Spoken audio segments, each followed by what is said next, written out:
Hi and welcome back to Cheeky Crypto. My name's Chris and it's fantastic to have you back with us for another video. And in today's video, we got some monstrous news for XRP, a potential settlement happening today. We're going to dig into all that wonderful news. There's a lot more going on, not just XRP. So we're going to cover the biggest headlines in the crypto space.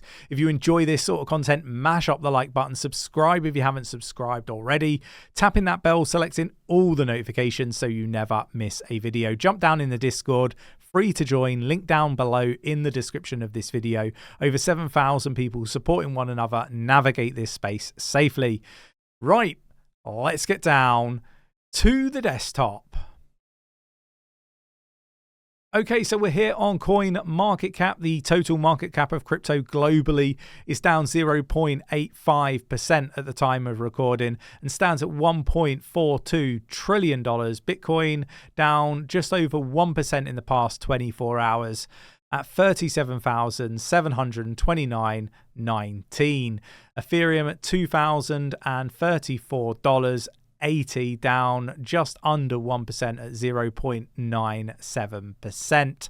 So a lot's going on in the market. So what we'll do is we'll dig into some of the other big headlines before we get into the XRP stuff, but really exciting stuff concerning XRP. So the first thing that I want to talk about, and there is some regulatory stuff here.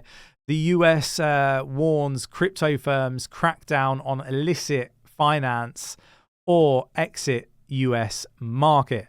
So basically what they're suggesting here is the powers that be are just going to get, I guess, more focused heavily on, crypto in the US market, right? And they're going to, use as much of their power as possible to, bring down these, they label them all up illicit crypto firms. But, I think I would label this a fact, but most people would say it's an opinion, and it is my opinion, that it's not just the illicit crypto firms that, the US government is potentially cracking down on.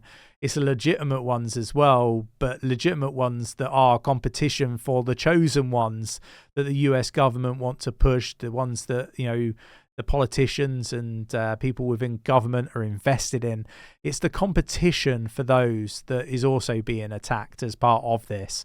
And, the levels of corruption, not just within the US government, but, across the world in various different governments is, in my opinion, probably at an all-time high. I think it's off the scales, off the charts. And if you don't realize what's going on, then you really do need to wake up, because there's a lot of people getting very, very wealthy in these powerful positions that are bought by companies and so on. So obviously, I think this is factual information, but what it really boils down to is it's my opinion. And I base a lot of my opinion on experience that I've had with people within the US, within the UK government, I should say. So it's going to be no different. If anything, it's going to be far worse in the US, in my opinion. But you can let me know your thoughts and opinions in the comments below. Interesting that, they're putting this out, and it's not just the US, and we'll come on to that in a moment. We're loading, apparently. Let's refresh this. We got spot Bitcoin ETF race fuels rally for Grayscale and BlackRock stocks. So this is something that I've talked about quite a lot, particularly, in our members area within our Discord.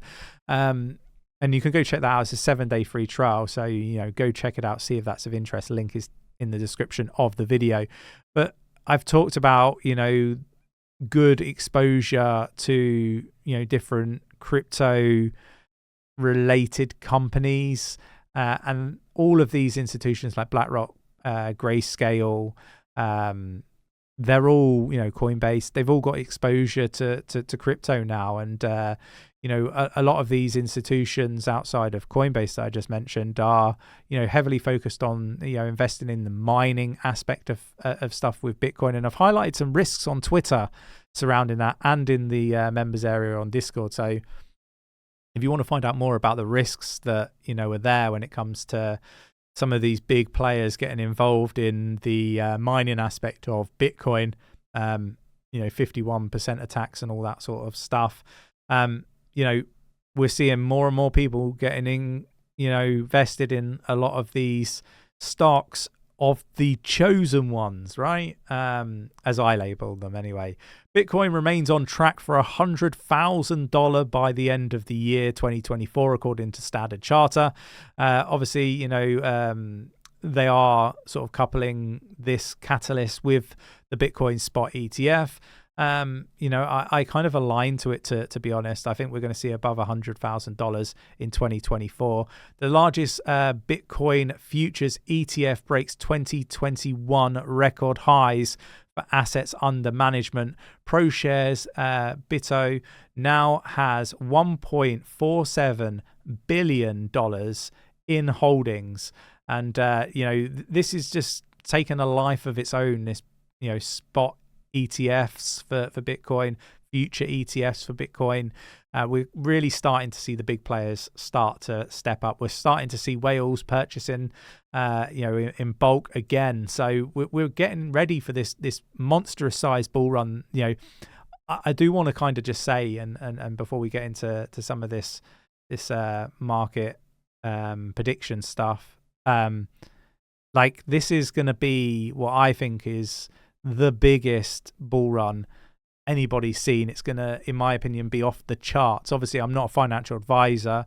Treat this as entertainment purposes only. Go away, do your own research. But, you know, I am interested to get your views and opinions in the comments. So do let me know. Do you think this is going to be the biggest bull run in history? I think this could potentially be the last big move that we see in this space before traditional finance starts to come in and it becomes more like the stock market. So it's going to be really interesting. Insane $25 million Bitcoin market purchase just happened. Price reacts. So this is what I'm talking about. Whales are buying huge amounts of Bitcoin right now. And it's because we know what's coming. I've said this time and time again. We're against the clock in order to get our positions in place. The US Treasury campaigning for amplified powers to chase crypto overseas. So again, just mentioned that the US are looking to crack down. They're looking to, you know, make as much money as they can. And I wonder why. It's not because of the debt and how poor the country's being run. No, it's because, you know, they're trying to look after investors. You know, if they were looking after investors, I think they would have done a better job. You know, FTX is all I've got to say. Celsius is all I've got to say. Voyager is all I've got to say. And there's just me listing a few. UK crypto hodlers get a call from the tax Grinch. Basically, the message coming out of you know, the revenue and customs in the UK, I keep wanting to say US, the UK, is that if you don't pay your tax, you're going to face a hefty sort of bill, and you should probably just do it. If you do not contact us to declare your unpaid tax, you could be liable to additional interest and penalties. So the interest is daily as well, and they cover that. I will share more on this for our members in the Discord. We've got the XRPL expands reach with Apple Pay. Again, this is due to a wallet exposure that they've got, like, for a third party. Again, I think this is really, really positive for XRP, but it's not the biggest headlines in the XRP kind of space. They're also got very close connections with the CBDC aspect of things, and you know, I think they're really well positioned with that. Again, another fantastic article talking about this in, you know, pretty decent I guess detail. They're touted to be the settlement kind of aspect for the US Federal Reserve, according to questionnaires. So, you know, very, very well positioned. But not only that, you know, there is a I guess a sensitive meeting. I don't know the best words to describe this, but there's a meeting between Ripple and the SEC to discuss critical matters. This could maybe, possibly lead to a settlement. I think that, you know, they need to settle this one way or the other, and I think that would be epic for XRP ready for this bull run. And I think it would just set things up perfectly for Ripple's XRP. But let me know your thoughts, your opinions in the comments below. I hope you enjoyed today's video. If you did, mash up that like button, subscribe if you haven't subscribed already, tapping that bell, selecting all the notifications so you never miss a video, and I will catch you in the next one. Take care.